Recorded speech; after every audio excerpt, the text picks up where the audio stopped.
Hey, everybody, welcome to the Faith and Fandom podcast on the Love Thy Nerd podcast network.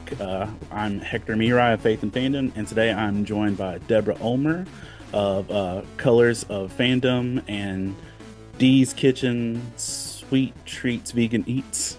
Yeah. Grief, that's a mouthful. Um, who's going to be joining me Dee's today? Kitchen is just Dee's it. Kitchen, Dee's Kitchen. But I know you got to say the whole thing. You got to say it with like some gusto too. But excited to have you here today. But if you're joining us here, you can there's always lots of other podcasts to check out and lots of other places to find them. If you're listening to this in your ear holes, you can also watch this on YouTube over at the dedicated channel for this at YouTube at Faith and Fandom LTN. You can also check this out on the Glue Network, GLU, on Roku TVs. And also on LTN radio at some different slots as well. So lots of great ways to check this out.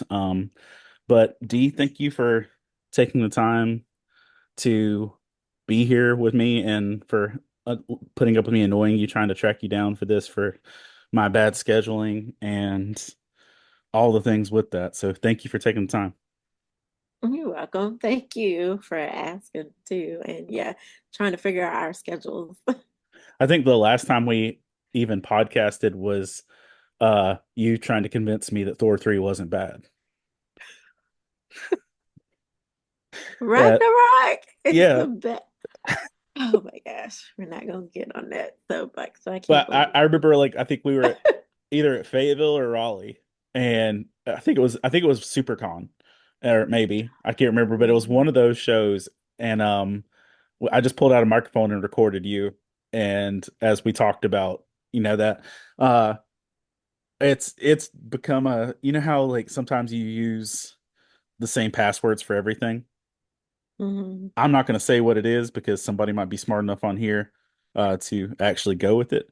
But the majority of passwords to everything in my household and my family's stuff is a disparaging remark about Thor 3. And it's just like my kids always remember, they're like, yeah, it's that. Um, just because it was whatever. But I think that's the last time we've actually got to be on a conversation together. But to ask you, do you remember where we met? Oh, Don't feel bad if you wow. don't, because I don't either. Yeah. I mean it had to been at uh NC Comic Con. NC Comic Con. It had to been at NC Comic Con. Well, I don't know which one though. I don't know if it was Bull City or Oak City though. me either. And I go through my like one of my like daily rituals is at once it turns midnight, I go through my memories from the year before or the years before on Facebook. And there was just one yesterday of us at an NC Comic Con, and I want to say it was 2015 or 2016. Now I'm not saying that's the first one because I think my first one there was 2014, but either way, um, it's been a decade and some change. That I've known you and been in your bubble and got to see you do different stuff. And I think one of the things that, just acknowledgement is I think you are probably the most dedicated Walking Dead fan that I know personally. Maybe you might be tied with a kid named Xavier, but is that still your fandom of choice, or where are you at? I mean, it is my biggest fandom, I would say. You know, I do have some other ones that have come since then, or that maybe match up. But as far as like me sticking to it and still doing panels, hosting panels on the Walking Dead universe every year and like still watching all the spinoffs no matter I how was going to ask long. you if you're still doing the spin-offs. Oh yeah, I'm still doing the spinoffs. I still collecting stuff and yeah, I don't think it's ever gonna not be a thing for me. I don't think I ever get tired of it. Just because I love like the story and the characters, even if, all of the um shows and episodes aren't up to par, I'm still gonna enjoy what I enjoy in it. So I don't think I've made it past I could be wrong, but in my memory, I don't think I made it 2 episodes past Carl dying. Yeah, that was like the last like mass exodus, I think. Yeah. Well, Glenn was no, no. I think um maybe Rick took a little bit more people when yeah. Rick got taken, but like as far as like a huge number, I think it was Carl. After Glenn, it Yeah, I was was gonna say Carl. Glenn was the like, oh, we're in the wrong place now uh for a lot of people. And that's one of the issues I've got autographed by Kirkman. Is the Glenn issue, the holographic one when he was at Mm, NC Comic Con. Like I got yeah. that one autographed and I was just like, yeah, no. And every time because I end up running into the dude who plays Abraham quite a bit. Oh yeah. Yeah. And so like I was in Tennessee this past August and he was just literally next to me in line to get coffee and we're just standing at the bar waiting to get our coffee and I just look over at him and I kid you not, I looked over him and dead saw his exit moment and I'm like, let me like look over here Oh because no. I was just like, but so I've never seen that scene. So, like, we had Color Fandom had a watch party, and because we used to do in-person watch parties for the premieres and the season finales for Game of Thrones and Walking Dead. And so we had this big, big party for this one because we knew it was going to reveal who died. And because I love spoilers, it just because of my anxiety, I have it can to help. see it helps. It helps a lot, especially for characters, that I get attached to and things like that. And it doesn't like, ruin the experience for me, knowing spoilers. Um, so I knew who was gonna die. I knew it was like a dual, death. So when the scene came up, well, I guess both of those scenes, I turned well, actually leaned into Amy. She came with she came with me. She's not well, she was a Walking Dead fan, but she was like my support. Along with everybody in the room, but I just leaned on her because I didn't want something with body horror, especially head body horror. I don't, can't get with. I like horror, but I can't get with that. So I never, and then when it comes on, like, because I do rewatches and I watch, the Walking Dead channel, but I always like avoid that part of the episode. Sometimes I don't even watch the episode, but so I've heard it, that scene, both of those scenes, like I guess the whole full scene of the deaths, but I've never seen it at all. I think you're probably making the right life choice because that was, 8 o'clock in the morning, Tennessee, and I'm barely awake, and I look over and I see Abraham, and I'm like, mm-mm, too early, and so you're doing right. Uh, yeah. So you mentioned that some other fandoms have kind of caught up or in that near near your Walking Dead fandom. Like, what are the other ones? I think the um well, I guess the vampire genre as a whole, I think what I've always liked the vampires, like grew up, I was a Buffy fan ever since like it came on, Buffy and Angel.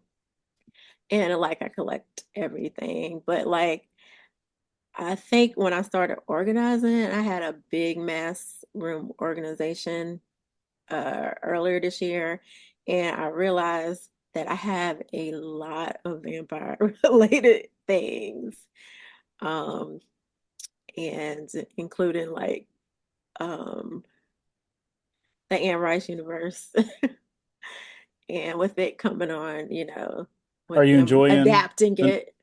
Are you enjoying the new Anne Rice stuff? Oh yes. Yeah. So with all of that, yeah, I'm like, oh, okay, I see what my like because I've always liked Universal monsters Right. in each, ever since in all the iterations of it, but I'm like, oh, okay, I guess vampires are my my big thing. That and I've always been a more of a DC fan than a Marvel fan, but I think with the the the DC um the DC Universe TV shows way back when um uh and then I guess the newer TV shows that when they transferred over to Max Yeah. and then all the new stuff that's coming out with the Elseworlds DC movies and TV like the Batman and Penguin. So like all of that. Like we were a huge like the um with the live action Titans and Doom Patrol and um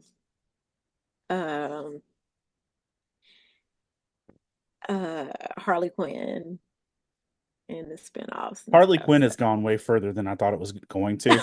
And even to have a Kite Man show, and I'm like, did yes. did they seriously pull up a whole season of Kite Man? Okay, sure.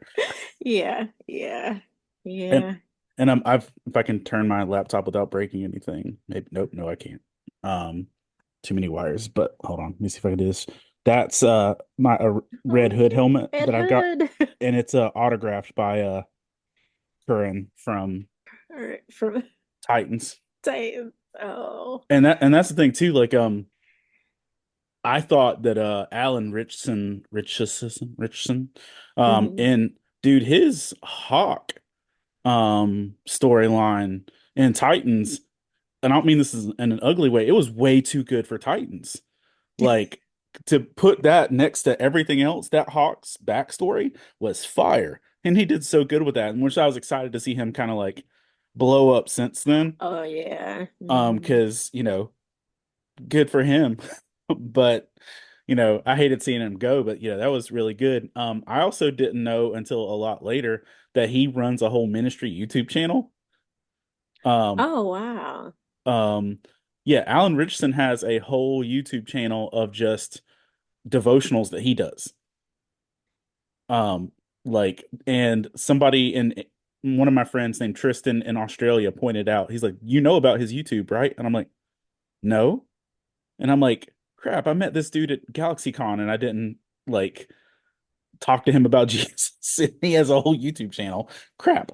Um, but yeah, he's got, and I can't, I'll look it up when I don't want to like move screens around now, but yeah, he's got a whole YouTube channel of just that. And I was like, okay, cool. Yeah, but the DC world has gone good. Did you watch The Penguin?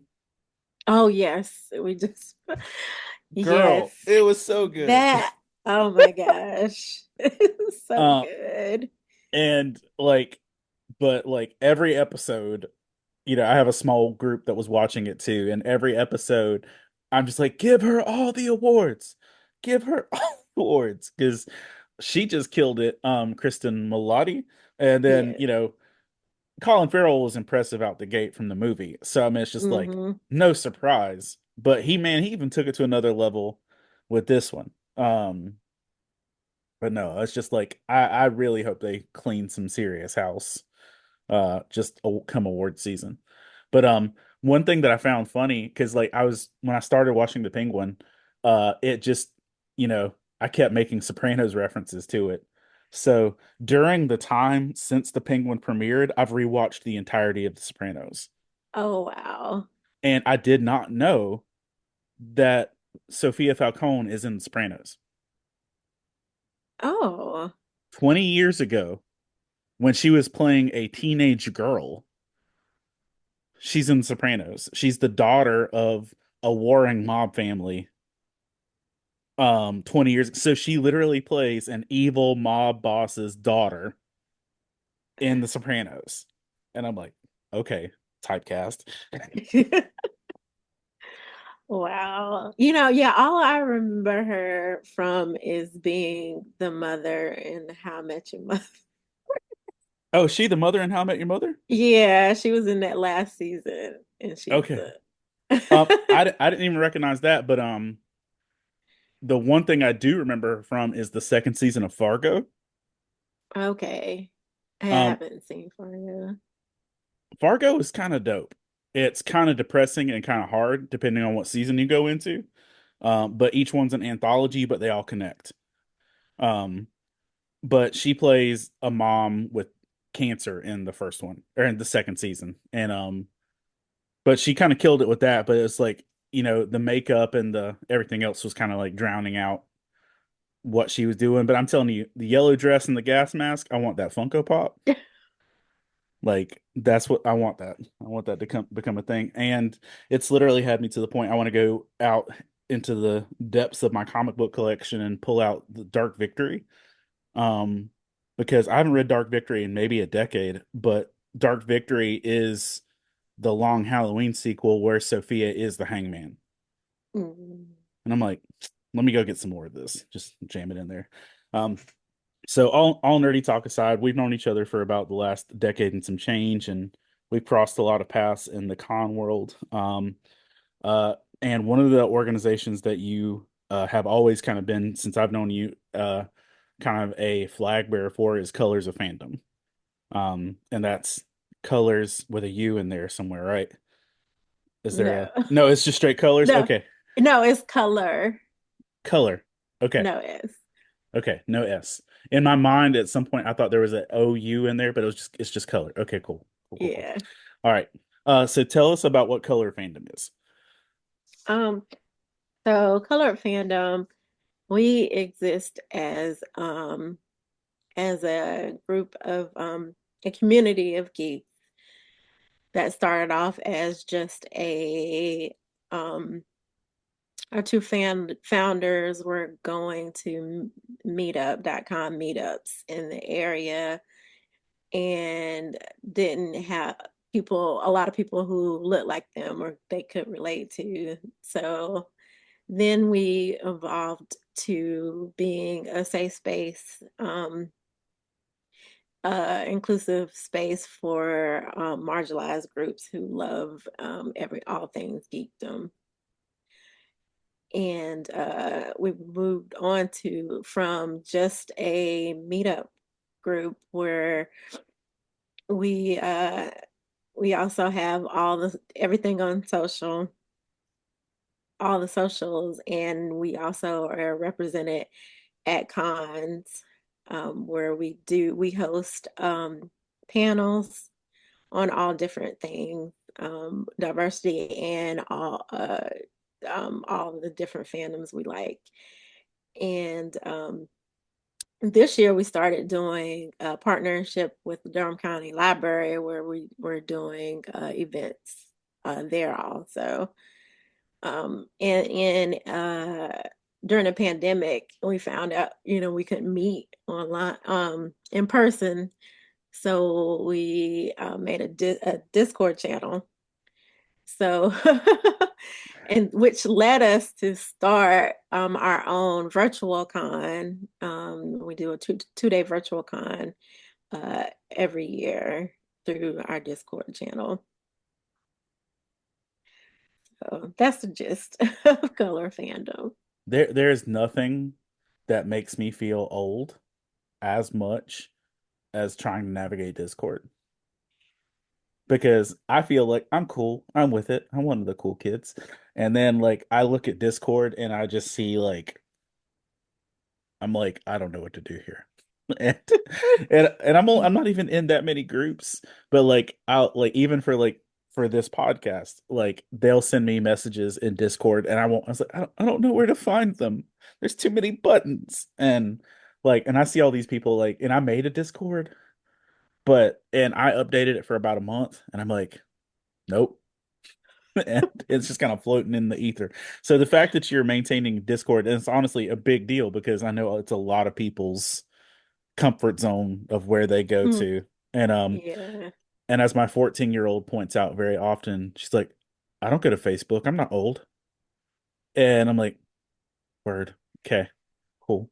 Uh like they have Yeah, it's meetups. funny having different social medias for like my business and for color fandom because like you can see the demographic of is what channel or what social media has for different people. Like, I always say our Facebook group is good for creators, or people who like to post articles because a lot of the creators that join our group from all over that we meet at cons and or we know locally, they can post. We're like, feel free to advertise and post and put everything on there you want.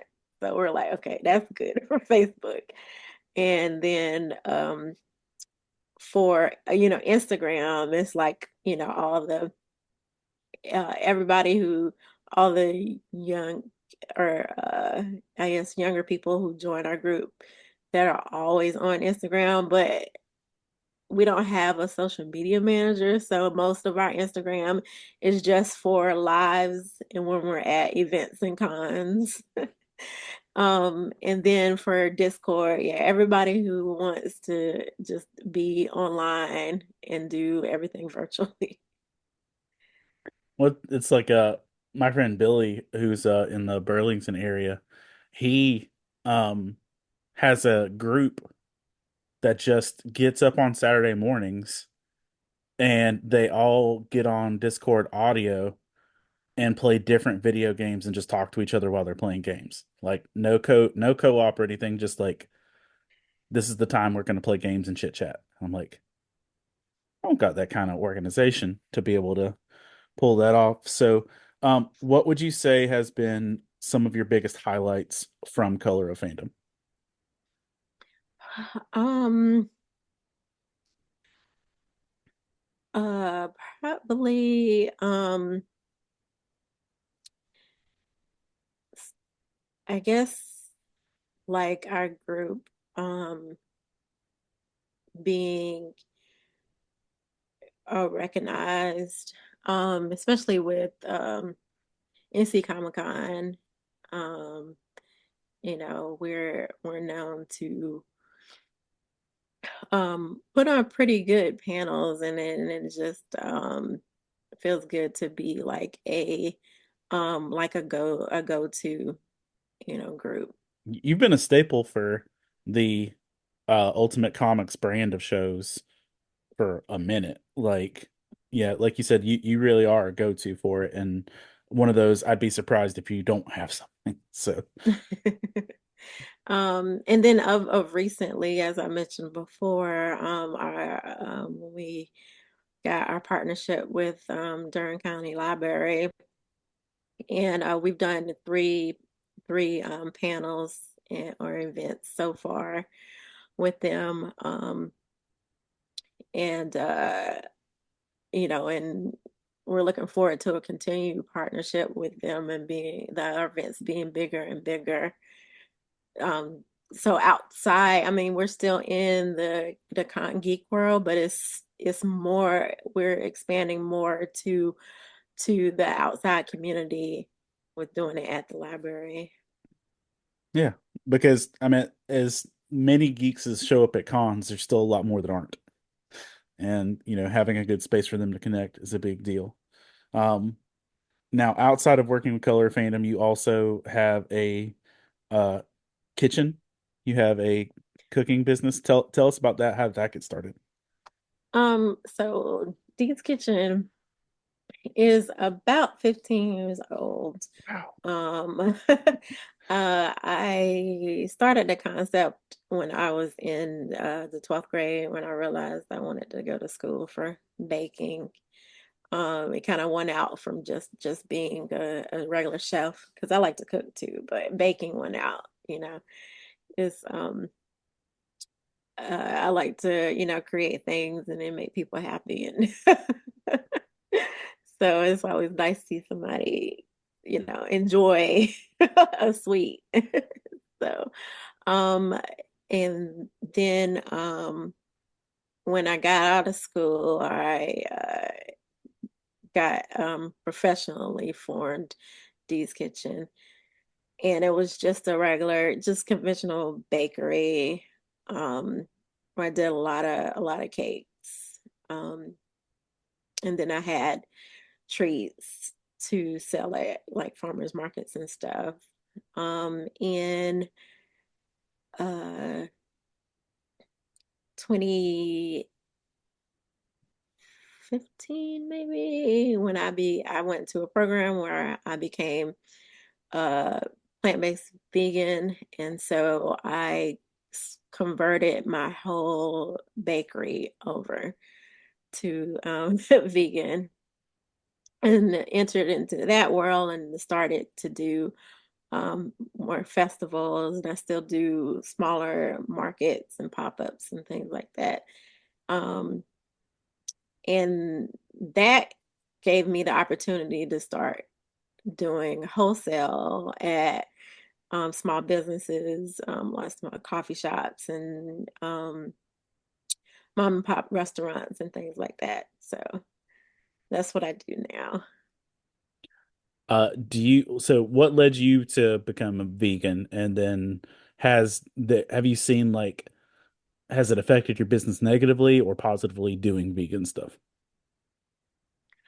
Um, uh, I became well. I went to a retreat that was I worked at Whole Foods for the time at the time being, and they had a program where they can send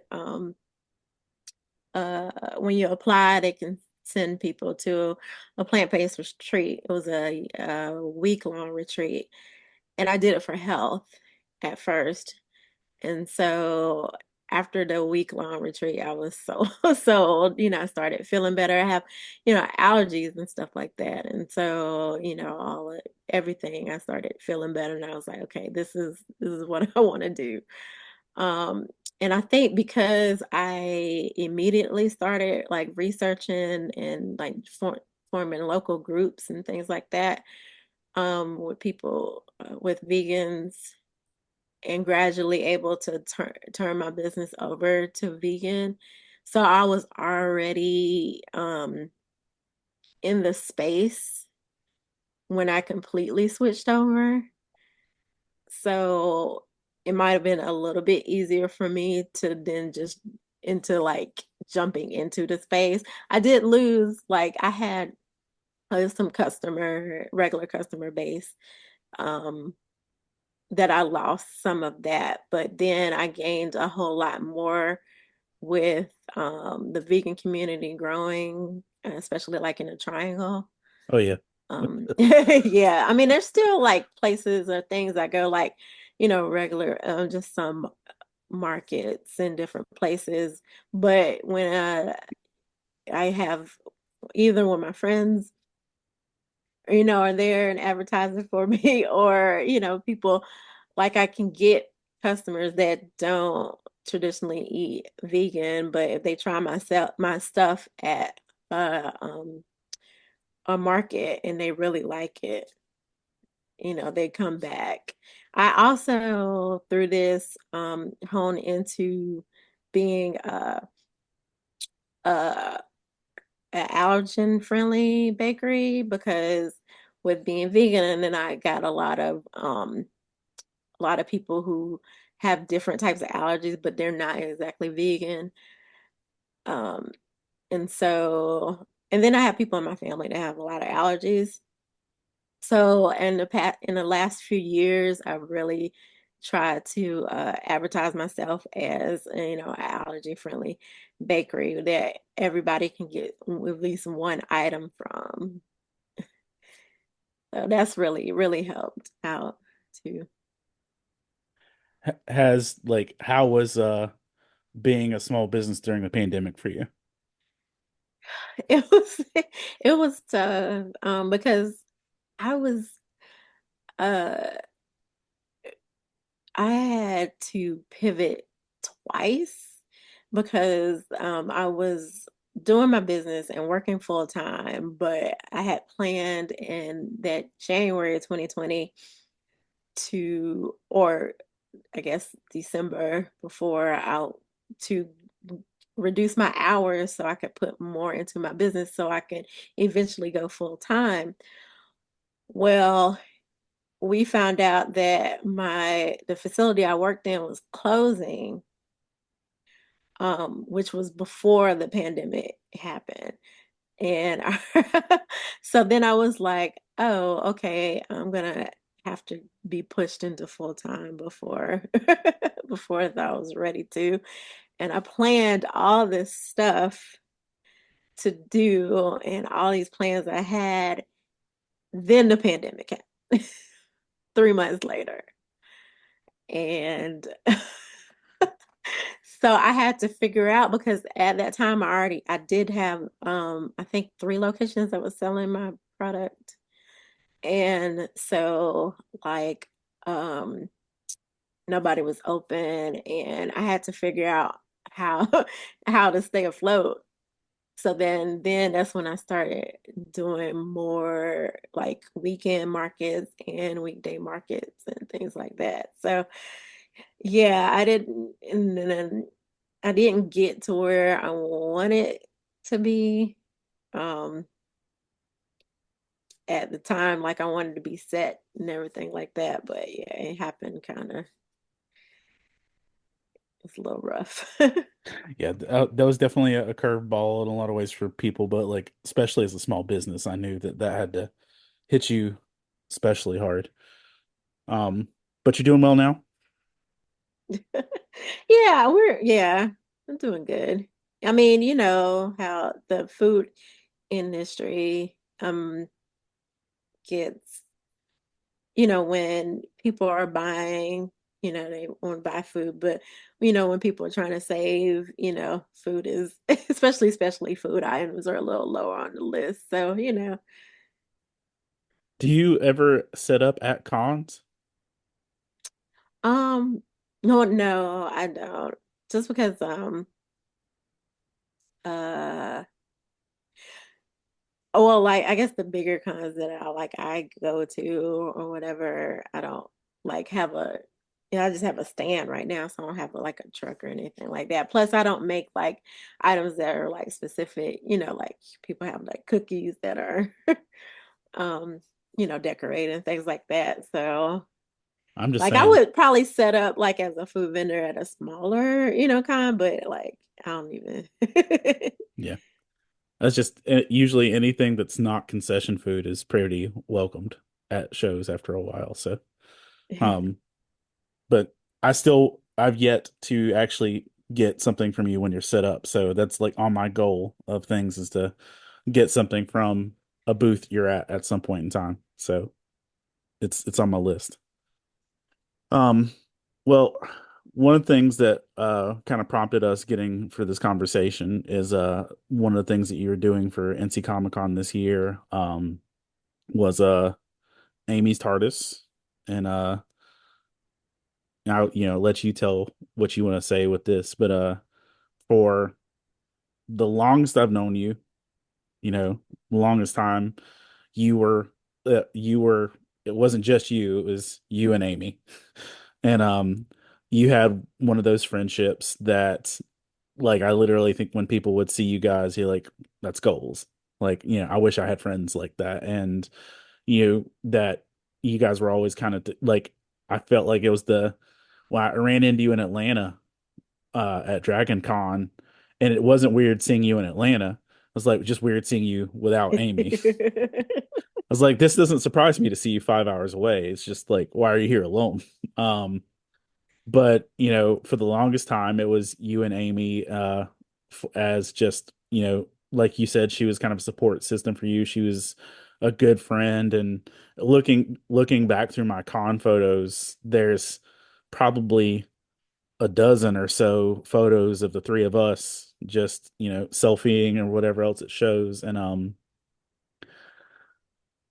And I this past year, it's just this past year, is it longer? Yeah, January. Yeah, gosh, it is just January. Um, you lost Amy. Uh, and so if you want to talk about that or go straight in and tell us what Amy's TARDIS is and what that is, and just give us the story. I had to rephrase that. We lost Amy because Amy was she I was a almost said force. that then, but I'll said it when I mean, like the community, lost a gem and a light because she touched everybody that um, that she met. I mean, like, I knew how much she meant to me and then us as our local groups, the groups that were in Color Fandom and also Raleigh Sci-Fi Geeks. But like um when and I knew the things that she was a part of, like the fandom she was a part of when that I wasn't really a part of, but then she was involved in a lot, like in the Doctor Who group. And then recently when Cobra Kai came, she did a lot of online stuff with them. And but after she passed, and we were advertising her because she has her family here in Raleigh, but then she has her blood family in Florida. So we had to do a lot of things online to celebrate her life. And I like just discovering how many people she touched from like all over, that like her the she was in a Cobra Kai group that when it got posted on Twitter, one of the creators of Cobra Kai responded, um, about, like um, how Amy was and how involved she was, in like the fan groups and things like that. So it's we lost her way, way too soon, but like the lasting effects that she leaves on us, that we decided um that we wanted to um uh keep her spirit and her legacy uh alive because of the joy that she gave us to start the found Amy's TARDIS, because she is a super, as much as all the fandoms she loves.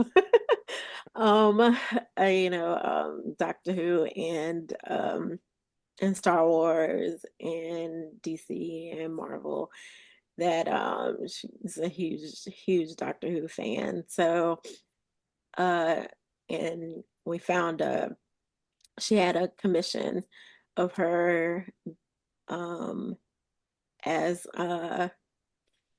one of the doctors. So I was like, okay, this picture is the image that we want everybody to see, for Amy's TARDIS. And the foundation is in uh she in 2016 she was diagnosed with epilepsy, but she still, they never slowed her down in anything. nope. and, um and so we wanted to, in her honor, develop this foundation that supports people with any type of disability, whether it's physical or invisible. That's a Um, good way to phrase that. uh, to be able to enjoy cons. Um, we for right now, in with our partnership with NC Comic Con, they donated passes for applicants. And now we have, because we're not set up to take monetary donations yet, we're working on that for next year. Right now, we just have a mailing list out for any information that we will get as far as us uh, getting passes to local events, or when we fully expand, where we can, send people to different cons, or and about uh, are able to fund um, things or needs that they should, to make their con experience good. So,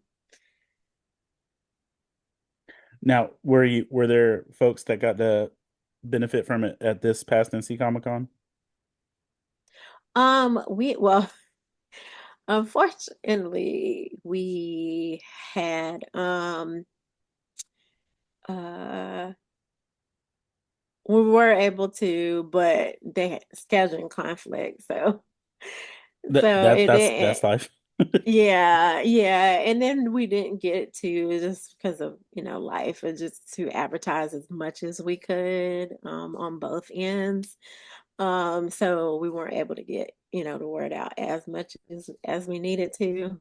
But that's why now we're like trying to form this mailing list, so we can have and getting the word out about the mailing list. So well, we can, send out email blasts for people. That's still going to be a huge thing, and especially if you can get showrunners to actually partner with you, because I know you've already got good connections with NC Comic Con, but like to be able to have that as something, I think that would be a big benefit for any show. But also to be able to have that much contact is obviously work for your group, and everybody's got their own stuff with it. But I do think, in terms of things that are beneficial, but also really do honor and kind of encapsulate, Amy, I think that's a really, accurate and beautiful way to do it. Um, that's really sweet. Um, Asking you just personally, because, I know you said like everybody lost her. How are you doing? And I asked you this like just briefly over the summer, but like you know, and it's the weirdest, like not the weirdest thing, but it's just like con friendships connect in such weird ways sometimes, just because you don't see all the layers that go in between. And like this was not this past summer, but the summer before, uh was at Geek Church when Amy got to meet Ashley from Fangirling Over Jesus for the first Ah, time. yes. And I just like remember like Yeah, in person, it, yes. just standing there watching that go down. I'm like, man, look at God, and look at cons, and look at all the unity going on here. I was like, this is just great. And shortly after, like, because when you messaged me about Amy, I was like, I'm gonna call Ashley and tell her. And you know, I I'm a in pastoral ministry, I've had plenty of these phone calls of something of these natures. I I was foolish in not prepping myself more for that phone call, because I had on my mind a reaction or response, and then I'm that was also the first week of my new Muggle job, so I'm sitting in a legit office, and like I'm just like, let me call her real quick and just let her know, and let's just like just hearing her response at that point in time was just like, oh,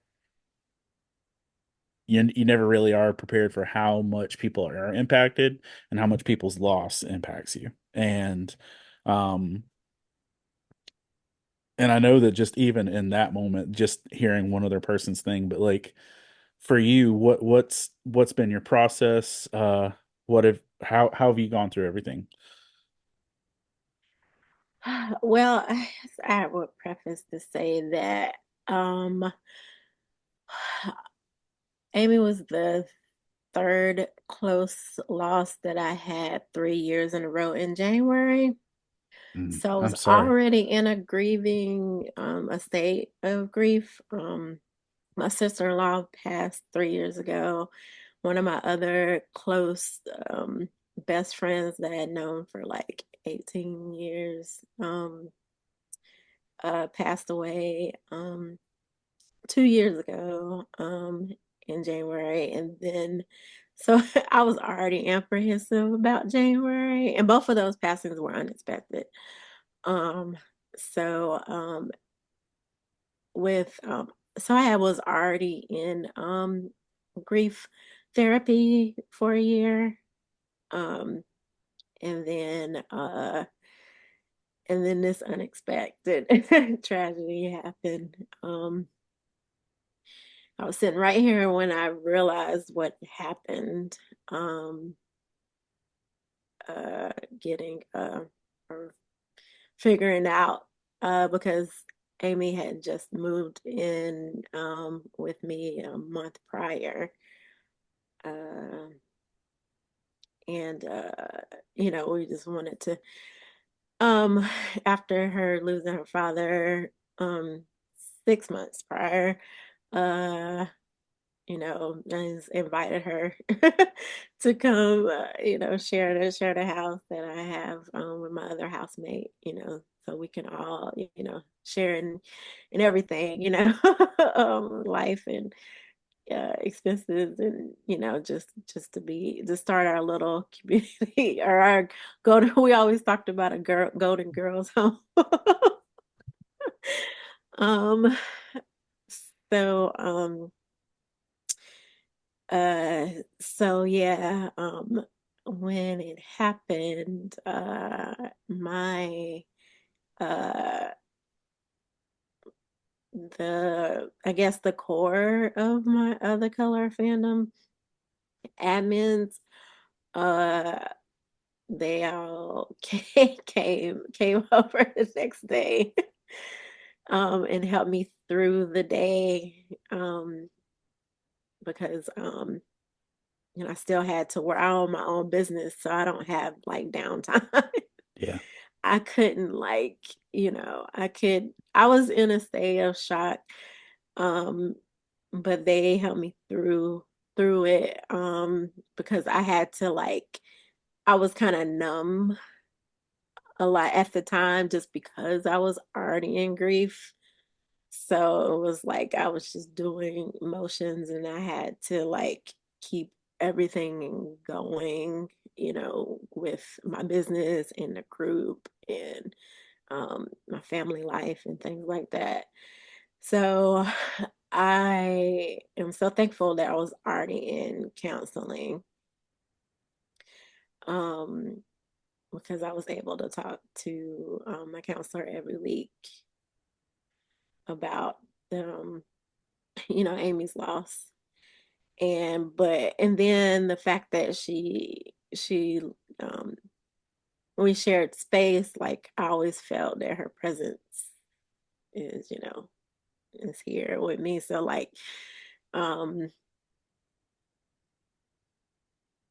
I there are things that come up, like as far as uh things that I know that she would have loved or liked, or new things coming out, or renewal shows or movies, and or things that we had planned for this year, because most of the time, because of the group, we have the year planned out, and everything, we made sure that this year all the cons were in her honor. um and I think all of that, helped me through um uh the loss um of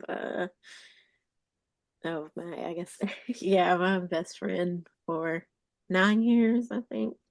We were almost like instant friends when she moved here. Um, Coming from Florida, and she joined her geek groups, and then we met, and it was just like, oh, this, Did we just become best friends? Yep. yeah, basically. Um, yeah, so I mean, yeah, like I said, at the beginning, it was, I had very uh numbing and or hard hard days. Um, but it helps that we like the our geek community, that we're able to um like talk about her, and just uh like keep her who she was, just alive in like everything that we do. There was a right after, I think it was when actually had the memorial service. I was at a show in Kentucky, and the booth next to me was doing a live painting for the whole weekend, and it was a Wonder Bat painting. And I'm just like, I'm just like, I was like, let me know how much that is when you're done.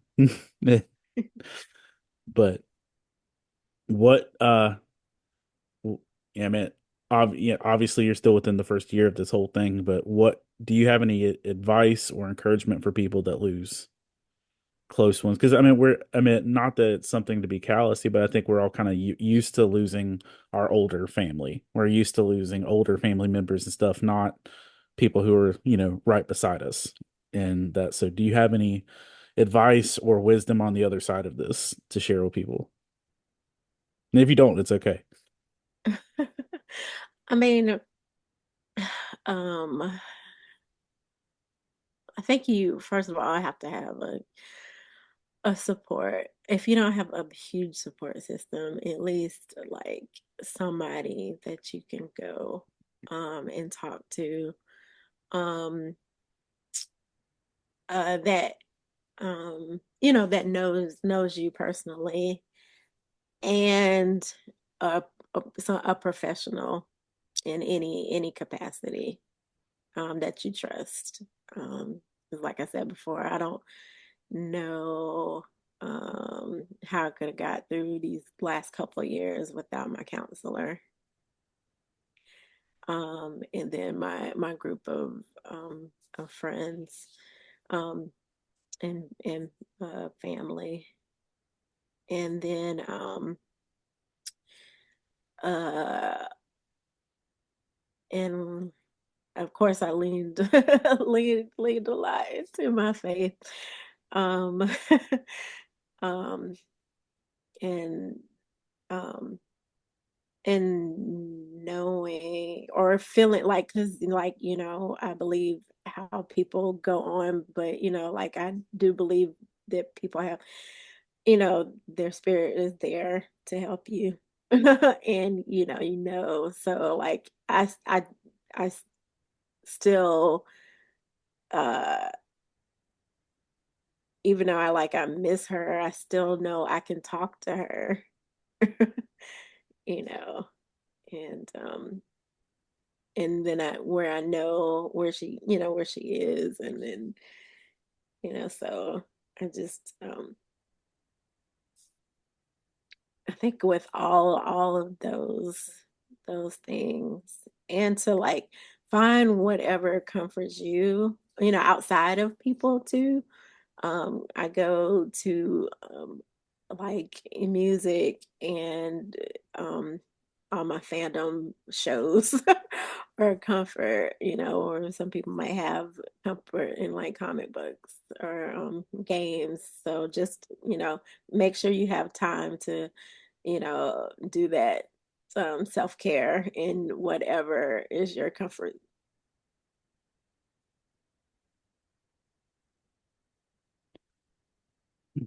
So, uh, moving forward for you, what's next for your bubble for your life? Like, you got any big plans? You got any? You got any? If you're looking at the next season preview, what's next for you? As in light, yeah, right. Ooh, um, I guess out with it's well, I don't have any big. I mean, it's more of, the same of, I mean, of course we're trying to like, launch Amy's TARDIS into a full um nonprofit um foundation. Um but our friend Robin, she just sent us the Google Calendar for next year. She's like, I have all the cons, everything listed, So like I think we're in constant motion, because like NC Comic Con was like our last con for the year. We were like, okay, but now to plan for next year and all the cons and then the new events and things that we're starting, next year. Um on that scale. And then with my business, just to keep it going. I have my parents are older, so I'm taking care of them a lot. So I'm just, just keeping. I'm not making really big strides in my business because of the time that I have. Limited time that I have now. But I know this is just for a season, me taking care of my parents in their last stages of life. So just focus on them and with the help of my brothers, and then just keeping my business going, but growing it as much as I can.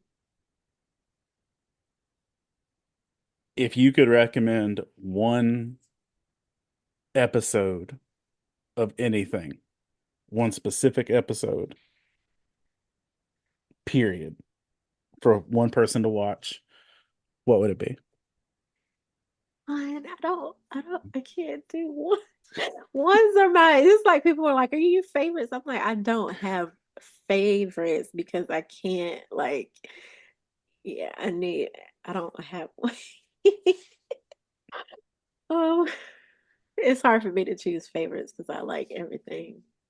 And I think you can have more than just one. Oh, you Um, can. I'm just curious. I just want to see I what your know answer it's would just be. oh man, because that's a hard. Because like in my mind, I've got like a list of like perfect episodes that stand out for things. And so like for me, Our Mrs. Reynolds, perfect. Um, like Chuck versus the Push Mix, perfect. Um, there's the I'd probably say the I think it's episode 5 of The Penguin, if that's the yellow dress episode. uh, yeah. Uh, I will. I guess. I guess I can say um of recent things. Oh well, okay. So one thing, like I said, music for me helps me through a lot of things. And especially musicals. Um some days I'll like, especially when I'm baking, I'll just put on a whole bunch of musicals. And so the Once More with Feeling episode in Buffy, but it's did you like, watch Agatha All well, Along, by the way? I did, yes. Did you see the poster? Yes, I did. The Once More with Feeling poster in I saw that. okay. Yes. Agatha, that was also an awesome show. I'm like, we got two good shows that came out at the same time. But yeah. Um, yeah, um that my niece just started watching Buffy, and she's like telling me when I catch up with her, telling me what season she's in now. And I was just telling her, I was like, I go to the Once More with Feeling play at Dragon Con every year. I was like, that whole soundtrack has just helped me through a lot. Um But that and the Walking Dead spinoff, The Ones Who Live. Um Episode 4 was written by the one of the stars, Denai Guerrero, which she also plays Okoye in Black Panther. She's a playwright, and she wrote the uh episode 4 in that limited series, and is like one of the best, well written and acted episodes of the whole universe of The Walking Dead. But Okay. See, there you go. You just stuck the landing on a one episode recommendation. Look at you. And see, like, I don't know that I was ever truly like bought in, but I was like, now I want to see this one episode. Um, you should watch the whole one. The Ones Who Live, when everybody's talking about the spinoffs, most of the time they're like, oh, the ones, they're okay, okay. But then there's another level for the Rick and Michonne show. Everybody's like, okay, that's almost just like The Walking Dead. I do it. I feel like I need to finish The Walking Dead before I get there, though. Um, Yeah. I because I mean, got I'm gonna tell everybody to finish The Walking Dead. it's on my list. And just to say this to you too, because it's you appropriate. My favorite Michonne quote from the whole comic book series. Um, I think the fact that, or I think every day we live means we deserve a cupcake. Because like once they get to the end storyline or whatever, Yeah. she's a baker, Oh yeah, yeah, from her. Yeah. and so she's like, every day we're alive means we deserve a cupcake, and I'm just like, see, there you go. You need to print that panel out and put it in your established vegan venue. Well, uh, Deborah, where would you want people to check out stuff for you, for the color fandom on all the socials for your kitchen? Where should they look for you?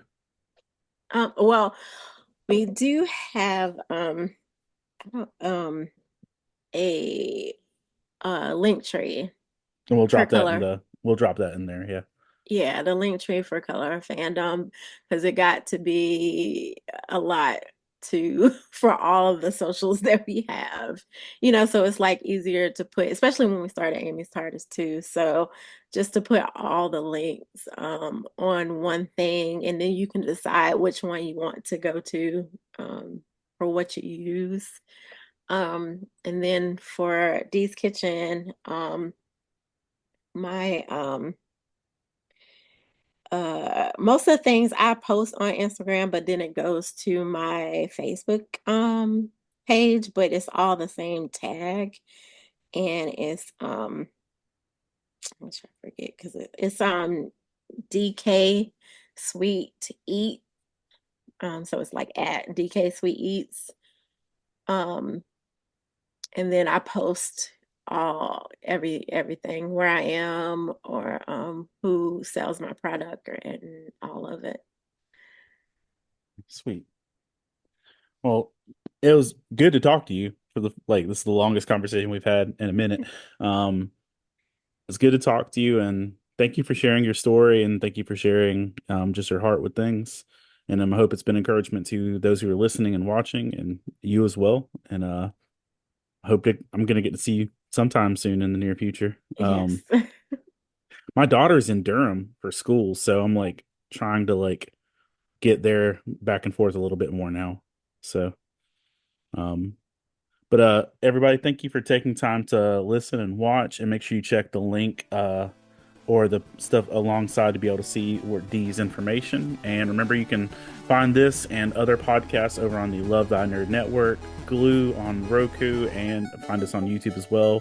You'll find all of those things there. So thank you for taking time to listen, and we'll see you soon. Bye, everybody. Right.